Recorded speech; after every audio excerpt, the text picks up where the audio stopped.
we want to go through your story and just pick apart kind of some of the things that you were going through and what you had to deal with. So tell us what happened. So at the time I was single mom. I had my kiddos. I was working as a paraeducator in the school district. I was going to college, and I decided to, start dating again. And I went on a social media website, or a dating website, POF. And met this man. I wasn't having any luck, and I remember extending like the age gap, because the people my age were just like, they weren't it. And so I extended it to like age 40, and I was like 26 at this point. And I was like, all right, well, we'll see. I was like, this is like the last stitch effort, and then I'm getting off this app. And I swear it was like within 24 hours, Ronald Lee Hopkins is his name. He messaged me, and he was 40. And it moved very quickly. So I remember him being like, I like what I see, do you? That was like the message, the first message. And I was like, okay, this is a little different. It's not the generic, hey, or like this really like intricate, like, trauma dumping. It wasn't that either. So I was like, okay. And so I checked out the profile, and I was interested, and we texted for a little bit, like just that day. There was a few texts sent back and forth, and then he's like, well, let's meet in person. I don't want us to waste our time in case there's no chemistry. And the next thing I know, we met at a Dunkin' Donuts that I chose because all the local police hung out there, and I was like, okay, this is probably a safe bet. So he was running late, and I remember texting him and being like, hey, I'll be there. And I was like, well, I've got to go get my kids in a couple minutes. So, you're here. Great. You're not, I'm still going. So he showed up. There was like 2 minutes. I had like 2 minutes, enough to be like, I saw him. He saw me. He was in my car for a minute. We talked for, I swear, just 2 minutes. And we both decided like, okay, there's some chemistry. He left. We started texting more. And the next thing I know, we're going on a date. That happened within a couple nights, and then he spent the night that we went on a date, and he never left from that point on. Ooh. Yeah. Now I have a question. How many children did you have, and were you the sole person that had, custody and taking care of your kids? At the time, I had 2 kiddos. Their father and I had a great relationship. They lived with me, but he would see them on the weekends, which is like, that's when I decided to date, right? Like me time. But yeah, they were with me, and the relationship was great. So if he wanted to see them, they went. When we lived really close to each other too, I still had pictures of him with the kids hung up on my wall so that my kids knew like there's no bad blood. It was a good relationship. We were friends. So. Did you have any reservations about this guy because he was, a lot older and everything like that? And then the fact that he just showed up and didn't ever leave, like that's a very extreme step. It does happen though. Yeah, no, it was extreme. I was young. I was naive. I still had this like mentality, like, that fairy tale ending that Disney brainwashes us as we're kids that I was going to have. And he just swept me off my feet immediately. Was just extremely sweet, was like obsessed with me. And like at the time, it didn't seem like it was like when I say obsessed, like he was texting me, he was calling me, he was always like saying really sweet things. He was taking me out, buying me things. Like he was just love bombing the shit out of me. When did things start to shift? He got served at my house with a no contact order. And the story, it was from his ex-wife. And the story I had gotten was that he had 2 grown kids already. They were grown. And he told me that like they drank their mom's Kool-Aid and she was just crazy. If someone tells you, right, this is crazy, just run, just go, right. Get away. That's a major red flag right there. A lot of times as women, we're not in the healthiest place mentally sometimes when we get into these relationships. Looking back, do you realize that maybe you were making the wrong choices because you weren't in the place you are today? Yeah, I just wanted to be loved. I had a really hard upbringing, and I wanted to be loved, and that's what he was showing me. And so I just absorbed all of it, and I painted all those red flags green, unfortunately. Oof, I know that. Yep, and he was good with my kids immediately. He took my son to Boy Scouts. He was very playful with them. They're, and that was, the way to my heart is through my kids, and so that just kind of solidified things more about how I felt for him. But yes, the no contact order was the first red flag that I was able to see. And basically, he had threatened to harm them and told them to stay away from him. But that he could make them disappear, and that's where the no contact order came into play. He told me that they were lying, that they were just angry because he's trying to move on with his life. I shared that no contact order with a close friend of mine while he was at work because it didn't sit right with me. Right. And the red flag, the very first red flag that I saw was how he reacted to that. He got really angry. He convinced me that I was betraying him, and by going behind his back, and that he couldn't trust me, and immediately wanted me to stop talking to that friend, and that's what I did. I was like, yeah, you're right. How could I do that? He just had this way of being able to convince me. But at 26, I was very naive, and that played a huge part in it. I didn't. I liked him. I was falling for him, and I assumed that he actually felt the way he said he felt. Did your kids like him immediately? He was really sweet. He was really good with them. He bought them things. He played with them. He joked with them. He, like I said, he went to Boy Scouts with my son. He was very just interactive with them immediately. How was your ex with him? Did he see any red flags, or? They didn't meet. They hadn't met at that time, and they didn't meet really for a long time. But I think he was more cautious than I was at the time. They didn't meet because he didn't want. He was trying to hide himself. He thought if he met your ex, it was going to be obvious that he was crazy. Probably. Looking back, he didn't even want me talking to him. He thought that it was weird that I had pictures of him up on the walls. He said that my kids, who were 3 and 6 at the time, could just relay all the information that we needed to talk to, and he didn't want me to talk with him anymore. And definitely didn't want to meet him. Just formed an opinion of him immediately, and just that stayed the entire time. So that really started to ruin the relationship I had with my kid's father pretty quickly. How did things kind of escalate after he got served? Was it still a very gradual thing, or once you started catching, okay, something is off, did everything make sense, or no? No, I was getting completely brainwashed. I wanted to take a break, and I wanted him to leave my home because of that. And he wouldn't. So I was like, okay, I'm just gonna start packing your stuff and putting it in your truck. And the next thing I know, he called the cops, and the cops showed up, and they're like, no, he doesn't have to leave. He's getting mail here. And I was like, I was not aware of that. But because he was, they refused to remove him. They're like, you go upstairs, and he can stay downstairs. And if we get called back here again, I'm gonna go to jail. The police don't take a lot of these things seriously a lot of times. A lot of times when you really, truly are in fear, they just turn a blind eye to it. Did you notice that a lot with your story?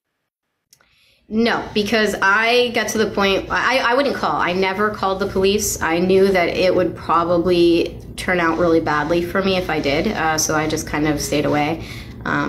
That wasn't helpful, though, them not helping me then, and I think that played a part in it. Was like, oh, well, he's, and he lied to me at the time, and I didn't find out until after I had him removed that he told me he was a police officer. He had been a police officer. Ooh. Yeah, he told me deep stories about calls he went out on, how the uniforms were itchy, and I believed him until after I had him removed and found out that was a lie. There was a lot of things like that. Okay, so what happened next? What was the next straw that you're just like, hell no? The next straw. So we made up. He had 14 years more of life experience to be able to learn how to manipulate people, and was really good at it with me. So we made up, and he convinced me that it was my fault. I was in the wrong, and then things went smoothly for a little bit. We got a new apartment in the same town. I remember that night, the very first night we were in that apartment. I still have my old apartment.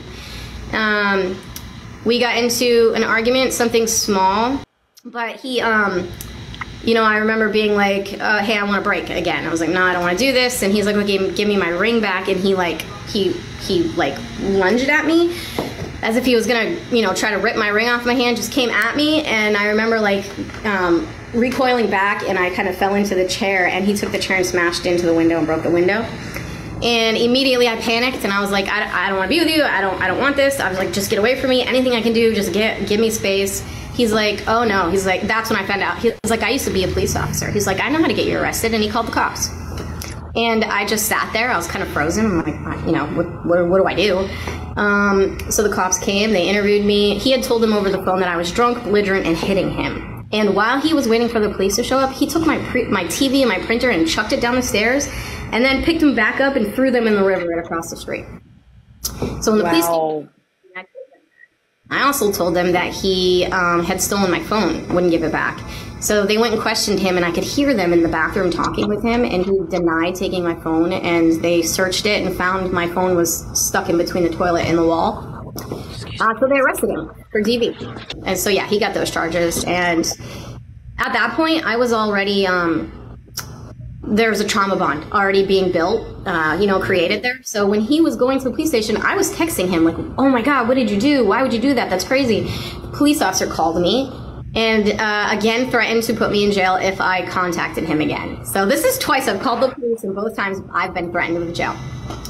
So I was like, oh, okay, I guess now I've got to move back to my old apartment, and now this person I'm falling for, all of a sudden, you know, so I'm feeling the effects of the trauma bond. The next morning I get a call, and it's him. And he's like, I'm really sorry, I won't ever do that again. I love you. I want to be with you, you know, and just telling me all these things. And I was like, yeah, of course you love me. Of course you want to be. I love you too, blah, blah, blah, you know. And he said all these right things, and he's like, listen, we can't be together here. Let's move to the next state. Which, if you know, like, we lived in New Hampshire. To move to Maine is not this huge thing, you know. Just right over the line. So we did. Wasn't my finest moment. Nope. I was really stupid considering I had my kids. I uprooted my kids. I resigned from my job. I filed for custody because he convinced me to. And then we moved across state lines to his cousin's house and stayed with her. And this is where I started to see like these ups and downs of like his mental health, where he would get like really hyper,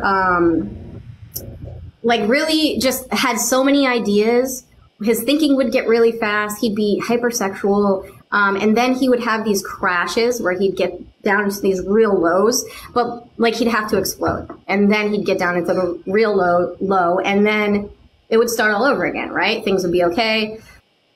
So that's what happened at his cousin's. At one point, he was getting anxious because he couldn't find a job worth the pay. And I was like, hey, just get a regular job and then you can look for a better one. And then the next morning, I remember him laying in bed and he wouldn't get out of bed. He's like, I don't want to be with you. I want you to leave. So I was like, well, okay. I didn't know what to do. So, and he was crying. Right. I'd never seen him cry before. And I was like, this is really weird. At this point, by the way, he had already proposed to me and I already said yes. So before we had moved to state lines. So within 2 months, he proposed to me within 2 months. And I said yes. So, you know, we were engaged and I was in for the long run at that point. So that's part of the reason why I also moved across state with him. So here I am. He's kicking me out of his cousin's house. I had just met my dad a couple months before that. And we happened to be living close to my dad. So I was like, I'll go stay with my dad. On the way there, he calls me and he's like, I didn't mean it, come back. But my head was like swimming at this point. I didn't know left from right. And I was like, I'm just going to go stay with my dad for a little bit. And it was a few days. And the whole time my dad is in my ear telling me I'm just like my mother and that I should forgive him and, you know, make up. So a couple days later, he calls me and he's like, I found an apartment. I have a nice job. Let's start over in this new town and things will be okay. So how are the kids doing with all of this, like moving and constant, I guess, back and forth for them? Because they've got to be seeing a lot of this, right?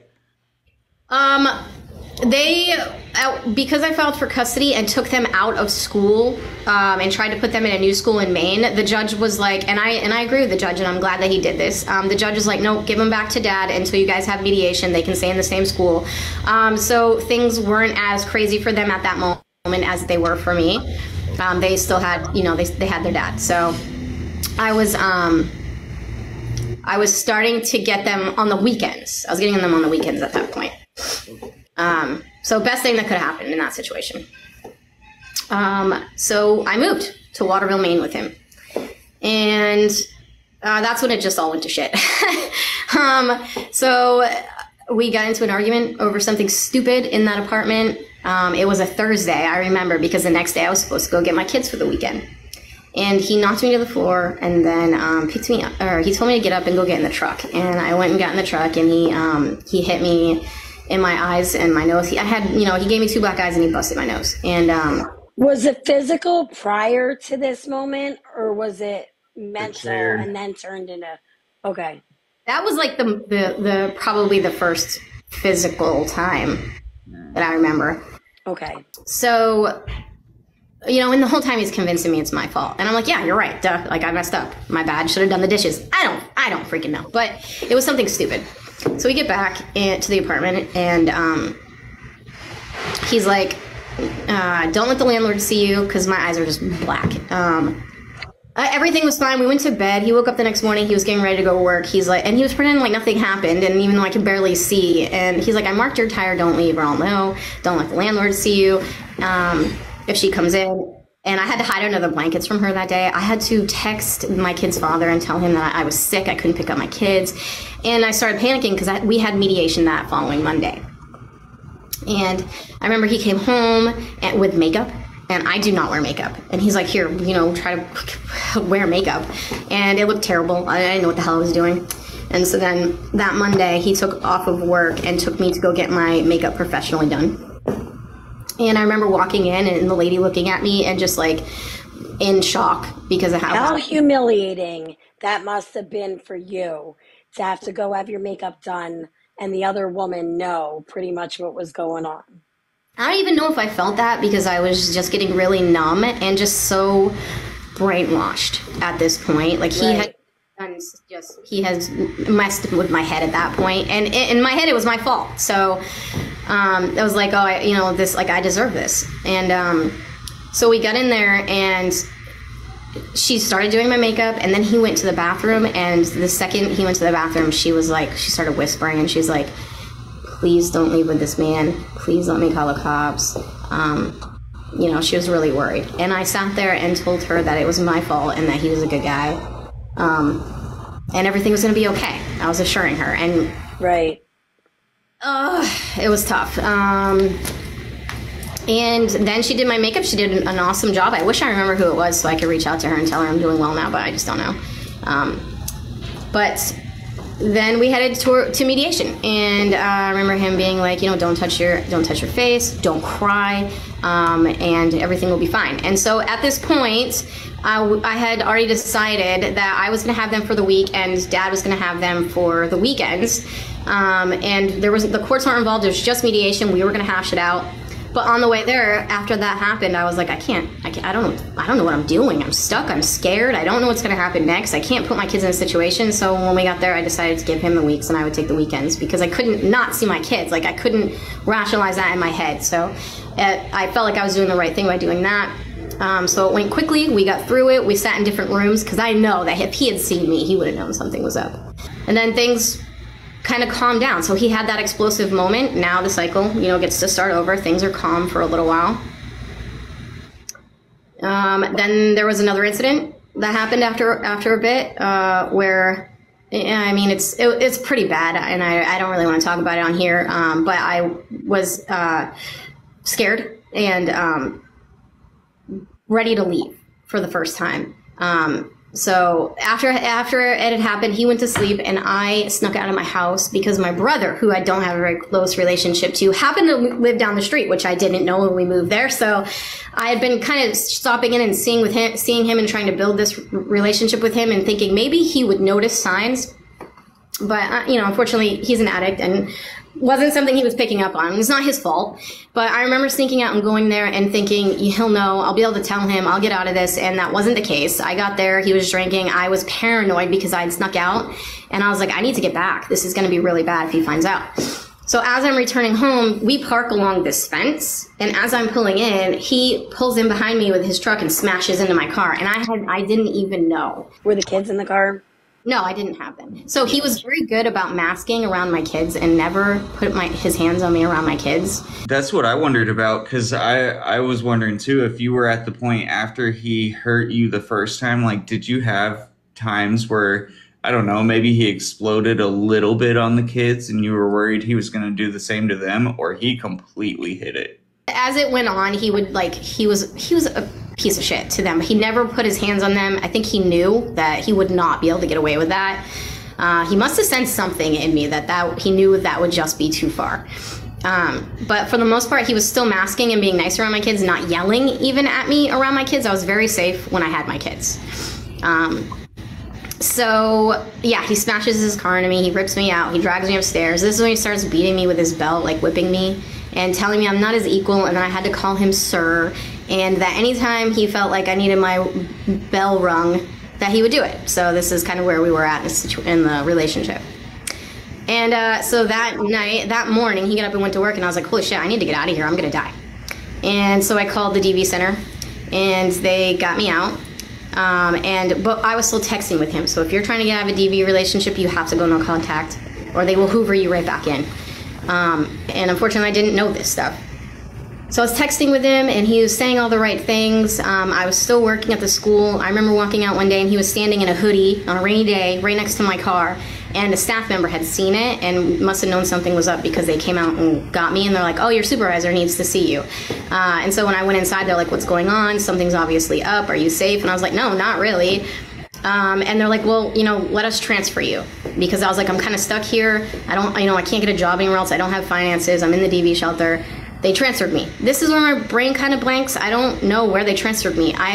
Since I've been telling my story, I've been really trying to remember that part, and I cannot remember. But I was transferred to Augusta. That's what I do remember. And I was still texting with him, and he was able to hoover me back in after like a week, I think. And he's like, well, I was like, I'm in Augusta now. I'm not going back to that house. And he's like, well, I'll find another place. And so he did. He found a place in Augusta. And, the same kind of stuff happened. It was the same, this pattern. So he did something, he told me everything was going to be fine. He was going to be better, but it wasn't. He ended up hurting me there. I remember one day he came home and he was like, I want to get divorced. You're boring. I don't want to be with you anymore. Here's the paper. Sign them. I was like, okay. Because in my head, I'm like, I'm free. Okay, let's do this. Right. So I signed them, but he also wrote this really dramatic letter, and I read it, and I kind of laughed, because at this point, it was all the same shit that he had been telling me.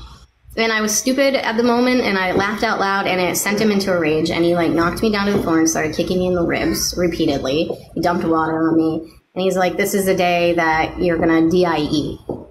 Get up and go get in the truck. And so he was always trying to isolate me in the truck so he could hurt me more without anybody hearing, I think, looking back.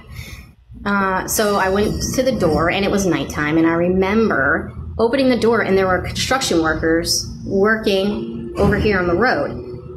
And our truck was here, and he's headed towards the truck, and I book it to the construction workers, and I get to them, and I collapse. He gets in his truck and speeds off. They call the cops. As I'm waiting for the cops, I walk back to my home because he's not there anymore. And at this point in time, if you don't understand, you cannot understand this unless you are in a situation like this, there was no getting out. I was trapped financially. He would freeze the bank accounts, shut off my phone. He isolated me from all my friends and family. I had nowhere to go and nothing to go with. And I had my kids on the weekends still, and I wouldn't be able to have them.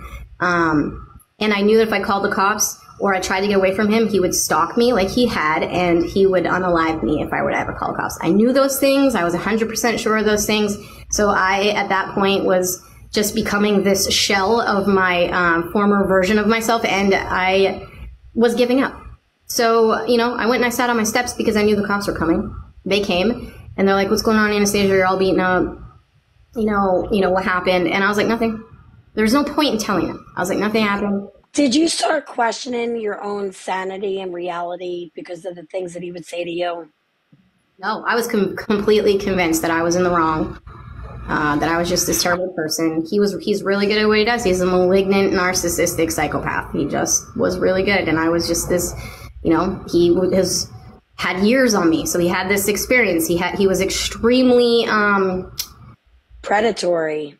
Yeah, and confident in everything that he said, and just so extremely intense. You know, I got a background check on this man. I had him give me a background check after that that no contact order. I had him give me a reference. He introduced me to the chief of police of Tamworth, New Hampshire as his reference, his best friend. So I did these things, and all that did was just convince me more that I'm the crazy one. I'm the one with the chip on my shoulder. I'm the one that, you know, is testing him and making him do these things to me. You know, so the police came, and one of the officers. Real quick, so all this is happening, and obviously you've been afraid to call the cops most of the time. Was your dad, because you mentioned that he kind of brushed aside everything you said too. So was your dad kind of still on his side? Did he understand what, you know, was happening? And then did you ever think about calling your ex and telling him like everything? I felt like if I called my ex, he would get hurt. And my dad, there was no real relationship there. Like, we don't even talk now. I met him. He never really cared that I existed in the first place. So yeah, he wasn't anyone I was going to take advice from or like really rely on. He just happened to be close, and I didn't have anywhere else to go, and he took me in. You know, that was kind of the extent of it, unfortunately. So the police are there, and the cop is getting upset with me. Because I won't tell him. Well, if you're not going to help yourself, then we're not going to help you. And they had let themselves into my house, looked at my mail, got his name, and were like, we could go to a restaurant right now. And, you know, there's nothing I could do about that. So I didn't say anything. I just sat there. And then, you know, they're like, fine, don't help yourself. And then they left. So I let him, he texted me, and I said, yeah, coast is clear, come back. And he came back, and we moved on through the night. Or he did this thing where, like, when he hurt me, he'd ice me down. You know, like, and that's where that trauma bond came in. I'm like, oh, he cares about me. He's icing me down. Like, so I'm getting like this high, this dopamine rush from just those small little things that he's doing, the bare minimum, not even. And, you know, we went on living until the next incident where he almost unalived me. And that was, he threw this giant Dunkin' Donuts plastic cup at me. It was filled with water and had roses in it, and he got mad at me about something, and I didn't get far enough away from him. I was like backed into the corner, and he picked it up and he chucked it at me, and it hit me on the top of my head, and I like bit through my tongue, but I also blacked out for a second, and my knees like buckled. And I remember like getting up and getting myself to the couch and looking over at him, and just the look that flashed over his face, like, oh shit, I went too far. And he came over, and that was what made me realize, like, oh, he doesn't really have control of like how far he's going, and this is getting worse. I should probably get out of here. He had already pinned me to the floor with a very large kitchen utensil in that home, and so that happened, and I was like, oh, you know, I should probably try to get out again. So the next morning, you know, he iced me down. He said he was sorry, blah blah blah. The next morning, he leaves for work, and I get out again. I called DV center, and they get me into a hotel.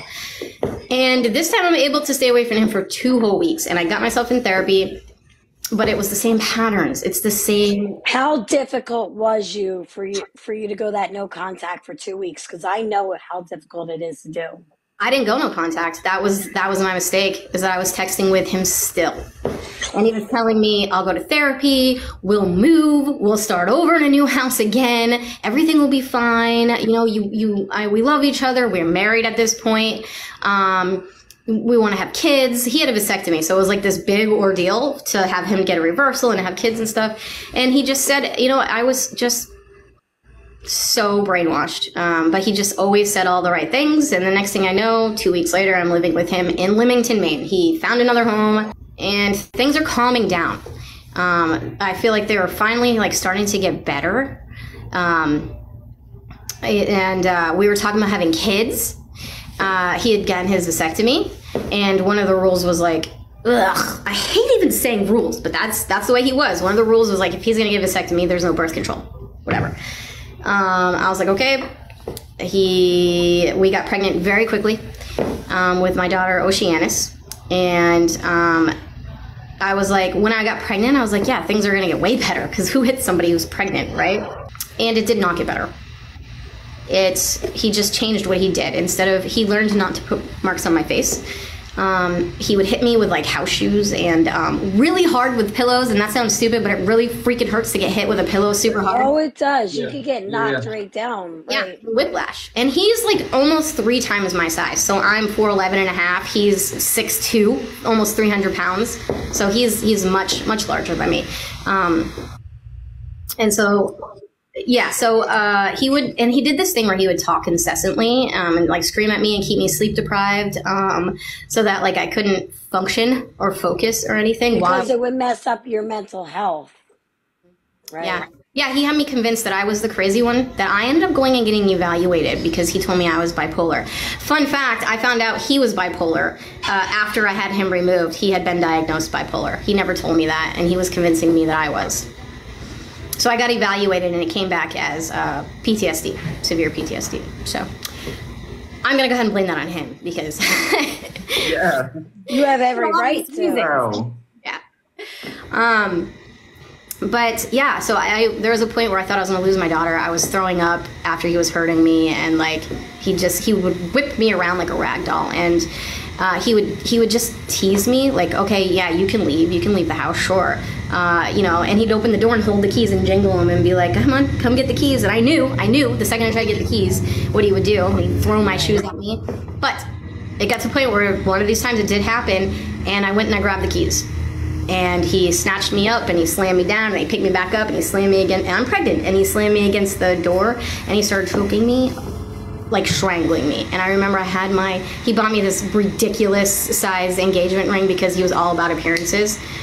And I remember like trying to get my hands like in between his hands and my throat so I could breathe, and my engagement ring just gouged my face out. And so I'm bleeding. He tosses me down the steps. There's like a couple steps outside. But I was free. I was out. So I jumped in my car because I was always allowed to take my car because it was in my name. And he knew that he could get arrested if he didn't, that was one thing he could get arrested for. So I was always able to take my car. And I drove, so when we moved there, I met our neighbor next door was really sweet. Her name's Trista, and I immediately clicked with her, and he immediately hated her and didn't want me to interact with her. Not too long before this, she had moved down the street, and I knew where she had moved. So when I finally got out, I ran to her. And I remember walking down her grass and her coming out of the house and being like, oh my God, because I'm just like bleeding. And she rushes me inside, and she helps me clean up, and she tells me I can stay with her as long as I need. 6 weeks. I stayed away from him for 6 weeks that time, but I was pregnant, and I was vulnerable, and emotions, right. Mm-hmm. He told me to get rid of it, or he would, and that was a huge threat. And from immediately after I left, he got rid of my dogs, and I don't know what happened to them, but his no contact order that he had with his other wife, he unalived her dogs. So I imagine that's what he did. I'll never know. He also turned my phone off. So we went no contact for a little bit, and I think he was waiting for me to come home, and I didn't. So then he turned it back on, and then he started hoovering me back in. He sent roses to my work, and all my coworkers were like, oh, he's so sweet, and just hearing all these things and being pregnant and all these hormones. Right. He got into therapy. I got him to start going to therapy while I was still not living with him. We were meeting in public places. I thought I was doing everything right. Everything seemed to be going well. So I moved back in. I have to mention real quick our sponsor, Betty. So Betty is a life coach. She does absolutely amazing work. She does addiction life coaching. She does career life coaching. She does couples, all types of stuff. And she's been helping Marie for quite some time now and been able to do a ton for Marie that therapy couldn't do. And then me and her, I don't actually do sessions because I'm so freaking busy. I don't know when I would do it. But she's helped me with a couple of things like anxiety. She figured out the cause of that. Actually, she made me figure out the cause of that within like an hour. And that's even better that crazy. You came to the realization because she guided you in that direction. Right. Yeah. Right. Yeah. She's amazing. If you need help in any way, if you're just looking to better yourself, all you have to do is text her the code PodTox along with your name, and she'll get something set up with you. Was part of you thinking now that he's willing to do therapy, like he's willing to finally change for me? This is progress. Right. Yep, that's what I thought. But once I moved back in, we met with the therapist together, and he immediately hated the therapist and yelled at him, and the therapist of course. Of course he did. Yeah, he walked out, slammed the door, and then refused to go back. Wow. But I was already back home. And so then it got much, much worse. I became this body to him. I was a slave. He had extremely high expectations of me as a mother. I had been teaching, but I resigned from my teaching position to open my own daycare center. And this was huge. I had to go in front of the board and get rezoning for this building. And I had just extended it to 32 kids, and I was doing amazing, and he was not liking that. And I was completely exhausted. I had to clean constantly. I couldn't be sitting around him. I, was doing all the cooking, all the cleaning. We had our daughter. We actually ended up moving again to Windham, Maine, but this time it was because the landlords were selling the house, and so we needed to leave. So we did end up moving again, but things, other than that, the abuse was kind of calming down. I had my daughter. I had these career goals that were going really well,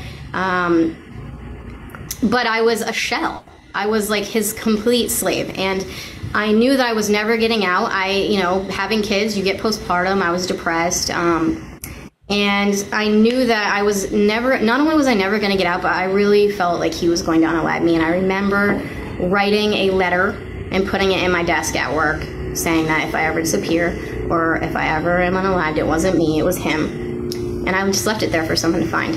Did you struggle, like, actually having a career and stuff like that? One, because of all the abuse and everything going on at home, but did he constantly, like, try and get you to quit jobs and stop trying to get you to go further? He was fine, and it always seemed like he was rooting me on until I started really doing well and bringing in good money as a daycare owner. This was a whole center. This wasn't just an in my home thing. And that's when I could see he was starting to, he ended up having me quit. We're moving to Florida. So did you feel that he started to get like jealous of your successes in life? Like his ego just could not take seeing you succeed? Oh yeah. He was completely insecure. I mean, that's a narcissist. Right. It's arrogance and insecurity, right? Absolutely. But we had my daughter. I was doing well with those things. And then he wanted another baby. And I think part of that was because he knew it would be so much on me. Looking back. Almost. 2020. But I told him no. It was like within 6 months of having our daughter. He's like, let's have another. And I was like, no, I don't want that. Wow. Yeah. And he agreed. He's like, okay, fine. But because we didn't have birth control, he took it upon himself to make sure that I got pregnant again, even against my will. And that's in the playlist. There's lots of details of that. It's easy to say it in that versus staring at two people, but you get the drift. So yeah, 2 weeks later, we were pregnant again with my daughter, Remington. And we had moved from our house to Windham, Maine into this duplex. And I was very pregnant at the time. I was running my daycare center. This is where he was like, I want you to quit the daycare center. We're moving to Florida. And I had no choice at that point. I had no voice. I was not even a human being in his eyes. He was actually starting to discard me. He wouldn't even make eye contact with me or anything. And part of that was probably the red flags that I started seeing when we lived in Leamington. He was very close with my 7-year-old daughter. They had a close relationship. She would go everywhere with him. He would buy her things. But one day in that house in Leamington, I remember going upstairs and she was sitting in bed with him and he had his shirt off and they were only up there for 2 minutes because we were all headed to bed, but it just didn't sit right. And I was like, what's going on? And he was like, oh, she was just waiting for you to come up to bed. And then, my daughter has a really good poker face. She was 7 at the time and I remember searching her face and she seemed fine. And I was like, oh yeah, they're just, it's fine. And I sent her to bed. And then there were other moments in that home where she'd be sitting on his knee and something in my brain, an alarm would go off, but he would just, shrug it off and make me feel like I was crazy if I mentioned it. She started to not want to go with him for rides and stuff. And then in that house in Windham, so I tried to leave him one more time. Yeah, it gets worse. I tried to leave him one more time. This was probably after the 6th time. I don't know. And I was at the daycare center and we were texting and it felt safe to be able to tell him because he was like, oh, you're boring. I don't want to be with you. I was like, okay, let's separate. We'll share the kids. Everything will be fine. We'll work it out. I go home and apparently he was really angry about my responses, but I couldn't tell through text. And he he came home and he grabbed me by my hair and yanked my head back and then punched me, like in the side of my head, like just like this weird punch, like a little. Anyways, my daughter was standing like right in front of me, and she was 1 at the time, and she screamed. I think she was 1. She screamed, and I went to go grab her. I was like, "It's okay, baby," and I went to go grab her, and he like snatched her before I could get her. And he's like, "Go upstairs." So I'm like dizzily walking up the stairs, trying to just, my ears ringing and shit, and I knew what was coming next. So I go upstairs, and he puts my daughter in her crib and has me go to our bedroom. And neither of us knew that the window was open in the bedroom. And he goes to the closet and he grabs a belt. But this time, instead of like whipping me with it, he's like, lay on the bed and with your head hanging over the edge of the bed. And I was like, I got through the story almost the whole way. Hold on. Oh, dude, you already got me. Like, holy shit. Yeah, I almost got through it, man. That was my goal, was to get through it without doing this. But take all the time you need. So he's like, yeah, lay on the edge of the bed. And so he comes out with the belt, and I was like, please don't do this. I was like, I'm 8 months pregnant. Please don't do this. You're going to kill the baby. And he's like, I don't care. He's like, it's too late. I don't care. And I was like, I won't leave you. I'll stay with you. I love you. I didn't mean what I said. Well, anything I can say. And I'm crying, and it's probably pretty loud. And he gets the belt around my neck, and I get my hand up through it. And I'm like just begging him and pleading with him, and he gets my arm out, and then he just pulls it, and I'm like laying on the bed with my head hanging over it, and he's like choking me out, and I'm like getting tunnel vision. And I remember being like, for whatever reason, just my older kids popped into my head. I don't know what that's about, but I remember they did, and I said goodbye to them in my head. Maybe because they weren't there physically, they were right. It's like tuning in with them, like, hey guys, I love you.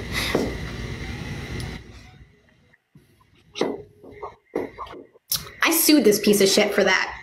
That is what solidified the lawsuit. I won $250,000 for torture because of this big incident. So he will never own a damn thing in his name for as long as he walks this earth. So, and that was all. So the window was open. So did a neighbor hear this and help you? No. No, it got worse. So he lets go as I'm like, getting tunnel vision, and I'm gasping for air, and I'm apologizing, and then he walks around the bed and he goes and grabs the 45 that he had me get in my name, because he couldn't, and he promised he would never use it on me.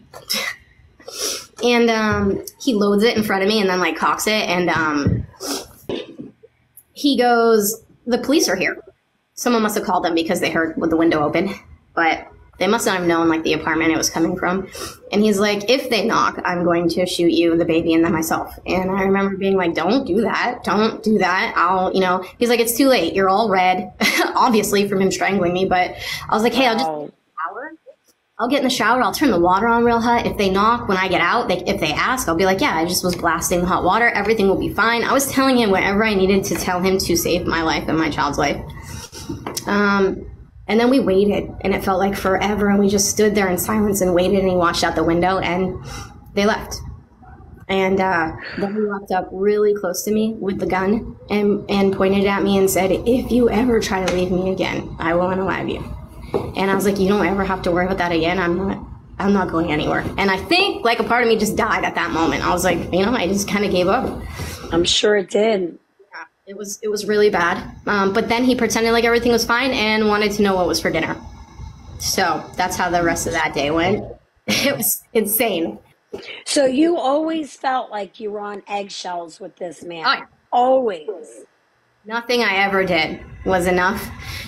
He could not handle my daughter crying for 2 seconds, to the point where when she would cry at night, my body would react before my brain even woke up, and I'd be up out of bed at her crib and not even know how I got there, keeping her from crying, because he would say... You were in fight or flight mode. He would freak out, yeah. You lived in fight or flight mode, right?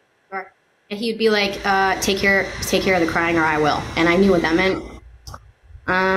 So, yeah, life went on. And then it all came to a head within a couple of days of me starting to see red flags again with my daughter. So we would go up to bed in the evening, like really early with the girls, and my kids would go downstairs to their room, my older kids. But now all of a sudden, he was sending me up to bed, trying to get me to take CBD oil to fall asleep, which I refused to do. but with the girls. And he would stay downstairs. And I remember one time he didn't come up like he usually does. And I went down there and my daughter was down there with him. And she was sitting on one edge of the couch and her face was flushed. And he was sitting on the chair. And I remember going over to my daughter and giving her a kiss and smelling alcohol on her breath. And she was 9 at this point. What? But I'm too terrified to argue with him or to... Right. I couldn't even freak out about it because I knew I would get hurt.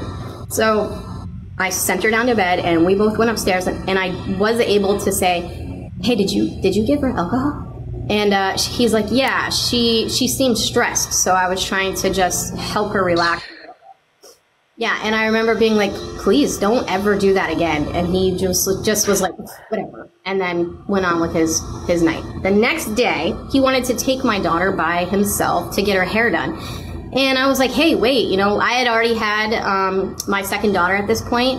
And I was like, hey, maybe I could go out with her and you could watch the girls and I can have some one-on-one time with her. And he hated that. He didn't want me to go anywhere alone with her. He's like, no, fine, we'll go together. So we went and we got her hair done. And then when we came back, he called and ordered lunch from the wing stop or whatever. That was like 20 seconds away from our house. And as we were all getting out to get in the house, I had to get the babies and go in the house. I remember turning around and he was taking off with my daughter. He had her get back in the truck and didn't say anything to me. And I was like, okay, they're eating dinner. He'll be back in, 5 minutes. Right. 20 minutes goes by. And he finally shows up, and I'm searching my daughter's face as she's walking through the door, looking for any sign or whatever. Nothing. She seemed fine. And I asked him, I was like, what took so long? Oh, well, there was a really long line. I was like, okay, well, that makes sense. And I brushed it off. And then that night, he went upstairs by himself this time with our daughters. And my daughter, my 9-year-old, came up to me, and I could hear him walking around stairs. And she came up to me and she's like, Mom, I have to tell you something. She's like, I can't tell you right now. And I was like, no, you're going to tell me right now. And like, everything in me knew at that moment. And she's like, Ron took me to the store with him and like, he kissed me and he was holding my hand. He told me I was his woman and not to tell you. And there were other things that he had also done. This is her story. I don't want to tell you more than that. Right. But he had done stuff other times too. And as she's telling me this, I can hear that he's getting ready to walk down the stairs. And I remember looking at her and being like, I love you. I believe you. Do you trust me? She said, yes. Right. And she's crying. And I was like, I need you to go downstairs right now. But I promise you that I'm going to take care of this. And I sent her downstairs crying. And the second I closed that door, he rounded the corner. And I had to just paint this smile on my face because, like I've said before, all the fear that I had was gone and it was just replaced with nothing but rage. Just this feral rage. And sure. I had to like think. I didn't know what to do. I knew that I couldn't say anything while he was there because I felt like we would all just have been unalived. It was, so I just pretended like everything was fine and we went up to bed. And I had decided that I was going to wait until the morning for him to go to work and I was going to call the police. And I laid awake all night long with that 45 under my bed thinking I could just pull it out. I could just fix it now. And the only thing that kept me from doing it is that all of my kids would lose their mom. So I just laid there and I didn't sleep at all. I just laid there all night long. And then the next morning when I thought he was going to go to work, I looked out the window and we had a snowstorm. And he was a construction worker. Oh. Yep. So he took the day off. And hell. All day long, I remember getting my daughter alone in the morning and I was like, just stay by my side all day long. I promise you I'm still going to take care of this. We have to do it the right way. And I remember I don't have a poker face like my daughter does. You will know when I'm upset. And I would glare at him not knowing and he would look over at me and be like, what's your problem? And I'd just be like, oh, no, I was just in deep thought. Nothing's wrong. And like I remember he was starting to catch on because I remember there was a show on where this stepdad was being like a piece of shit or something. And I remember him being like, aren't you guys so glad that I am a really good stepdad? And just like looking for us to be like, oh yeah, whatever. Just like, what the fuck? It's that ego. It's that narcissist ego. Yeah. But I also feel like he was starting to get paranoid. Like, oh shit, maybe she knows. Because the next day he went to work I immediately called the police. They got me in touch with a DV advocate, an SA advocate. They had me, this was the height of COVID. This is actually right when COVID started. It was March 25th, 2020. And the police would not come into my house. They would not let me at the station. I was able to take my kids in to get the forensic interviews that morning where the lady substantiated my daughter's claims. They substantiated him for SA on her. And then they went for an emergency no contact order. And I had to sign a little piece of paper on the cop's hood of his car because that's as close as we could get. I think that I was completely failed, and my daughter was failed because of COVID, played a part in it. But all day long, he was just texting me constantly. I love you. I can't wait to see you, just like over the top. So that's why I think maybe he started to realize like I knew. And I just had to like play my part. And then he got out at like 4:30 and we were gone. And I had been banished to the house at this point. Like I was not allowed to leave the house ever at all with my girls. And he showed up and I wasn't there. And we had been texting all day like everything's fine. And the no contact order had gone through like right after he got home. And so I was done. At that point, I was like, I'm done pretending. And when he was asking me, why aren't you home? I was like, I know what you did. You know, my daughter told me what you did. And he denied it. He was like, oh, you better bring her home so I can confront her. My 9-year-old daughter. I was like, yeah, no, that's not going to happen. And I asked him to please stop contacting me until everything was over. Because at that point, I was scared that I was still going to have to parent with him. And then I'd like to say that like there was this happy ending, but unfortunately it got worse. He plotted to unalive me after they had him removed. He immediately started dating somebody. He started stalking me, taking pictures of me in the woods, out on my back deck. He was under my back deck at one point as I was with my roommate, who ended up being the girl that got me out for 6 weeks that I went and stayed with. Fate worked out where she needed a place to stay immediately after I had him removed. And I was like, hell yeah, come live with me. It'll make me feel safe and it gives you a roof over your head. Right. But he'd take pictures of me in my home and people would send those pictures to me. 2 people went to the police with the same plot that he had told them about to unalive me. He was caught on camera from the business behind me, lurking around and dumping sugar in my fuel tank, or in my gas tank, and blowing my fuel pump, which is why he's wanted in Maine right now for criminal mischief. Wow. But unfortunately, the DAs, he essayed my daughter in 2 different counties, and both DAs refused to move forward because I think a lot of it was because of COVID, but their excuse was they didn't want to traumatize her more than she already had been because it was basically his word against hers. So we got no justice there. There is no justice with the legal system. That's what sucks. Nope. And I was not able to get him criminally for the stuff he physically did to me, but like I said, I did sue him and won that lawsuit. And he fled state. I had all his parental rights stripped because he refused to talk with CPS. He was granted supervised visits with our daughters, but it had to be in a facility, and he refused to go. And he refused to divorce me at one point because I was trying to get his rights stripped, but then he tried to extort me. He was like, I'll give up my rights if you give me $10,000. And my lawyer was like, that's extortion. And so that really played a part in it, because after that we were able to get divorced, get his rights stripped. He no longer has any sort of rights. We have a permanent no contact order against him, which if anybody knows what a permanent no contact order, it's not permanent. I have 2 more years left on it. It was just a long no contact order. Right. But I'm out here still telling my story because there were victims after me. He's walking free currently. But the latest survivor, who he was stalking and hiding out from police for the last 3 weeks, was able to finally get divorced from him. But there was a victim after me that he brutalized, and he took it to trial, and the justice system in Port St. Lucie, Florida failed her. He almost unalived her. There were pictures, statements, but it took almost 3 years to get to trial. And my opinion on that is that nobody cares after 3 years when they're not directly involved. Evidence could be lost. I don't know. I don't know how the hell they could have failed her so badly, but they found him innocent. Wow. But while he was waiting for that trial, he had violated his bond for that charge because he had gone and gotten married to a woman who he threatened with a pew-pew and in a hospital parking lot. And she ran for her life, and they called the police, and he was arrested. He was given 3 months for that. But because he violated bond in Florida, this was in West Virginia, after he spent the 3 months, they shipped him to Florida and he stayed in jail and waited for his trial for another 3 months, I think. But then he was found innocent.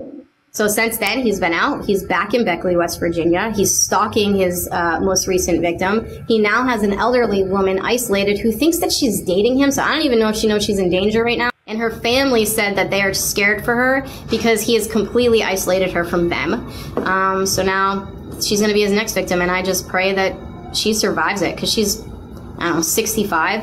And she doesn't look in good health. And, you know, I don't know, but he's still wanted in Maine. And he's just a really bad dude. And I'm just really trying to get my story out there. So anybody who doesn't know who I am, if you can go to my page and just check out my playlist and help me spread the word. Mama Tot did get in touch with me. One of my TikToks crossed her page and she asked me if she could help me. And I was like, hell yeah, you can help me. And then she came into one of my lives shortly after and said that she was going to help, but to give her a few days. And, you know, she's got the cheer awards and everything. So I haven't heard anything back, but I'm really hoping that she's able to do something just to help me get my story out there. How has he gotten away with so many different things? Is there no evidence of any of it? Like the SA, none of it? Because someone tested, right? So what's going on with that? No, he sold his soul to the devil. That is the only solution. Like that's the only thing I can think of. I have all the receipts. I have the lawsuit receipts. I have the substantiation letter. He has DV charges. You can look up his background. I have it all. There was another victim in Virginia who he was dating. Her daughter, her dad was still involved and thought he was SAing his daughter. So the guardian ad litem got in touch with me and I sent her all that information and they were able to get a no contact order against him for that little girl. So we were able to like get that little girl away from him, but there was nothing criminal. There was nothing criminal that they could charge him with because of lack of evidence. I don't know what it is. He gets away with everything. It is completely insane. It's not for lack of trying. We are all trying. He has charges, but with everything that he has done to all of his victims, he has spent 3 months. He has been sent to jail for 3 months. Now, do your girls ask about their father? Like, how small are the babies now? Okay, so they are 4 and 5 right now, and they're processing it now because they asked not too long ago, like, why don't we have a daddy? And I was like, yeah, he's a bad dude. I was like, he hurt mommy and he hurt sissy and he is not safe to be around. And I showed them pictures. They don't remember him at all. I showed them pictures and they dubbed him Bad Ronnie. And they talk about it from time to time recently, more so because, you know, they're processing. But my fiance, who is a woman now, and I'm much safer now, my daughter's response is, that's okay, mommy. We don't need a daddy. We have 2 mommies. And like that, they're doing well. I put them all in therapy other than my 7-month-old because she was too little. But my 2-year-old had night terrors, was diagnosed with PTSD and noise-based sensory issues. Any loud noise she heard, she thought it was him coming back. And so she was in play therapy. You wouldn't even know it. You wouldn't even know it now. She's so well adjusted now. You are an excellent mother and you are a true warrior. Yeah, Thank you for sharing. Yeah, thank you for having me on here. I absolutely appreciate it. Every time I tell my story, it's that much more healing for me. So, yeah. Awesome. If anyone hasn't already followed, go follow Anastasia. Thank you for sharing all of it. I don't even know how to feel right now. I'm so angry in so many ways. So, yeah, I commend you for everything you're doing and the fact that you are hopefully saving other people from him and saving other people who are going through similar situations. Like, just keep on spreading your word. So something that has come out of me telling my story is being able to help. I've created a community. We've dubbed the Feral Pride based on lionesses because he did this thing where he acted like he was a lion in the wilderness. Like, when in the wild, male lions would unalive baby cubs and then procreate with the mom. So like, as if he wanted to get rid of my kids was something he would say. So now we've created this community about lionesses who are are known to be guardians of their pride. And we've dubbed my live the Survivor's Den, and we have a really strong community who, you know, everyone shows up at 8:30 p.m. Eastern Standard Time, and we have a different theme every night, but I'm always on there. Last night, there was a woman that came in, stuck in a DV situation, and we were able to find, like, people that were in my live were in that area, and we're able to swap numbers and make appointments to, like, go get coffee and talk and try to help get her out of that situation. I love that. Thank you for turning your pain into purpose. Yeah, it's healing. It's healing for me, and it's helping other people, and that's, you know, that's something great that's come out of this. So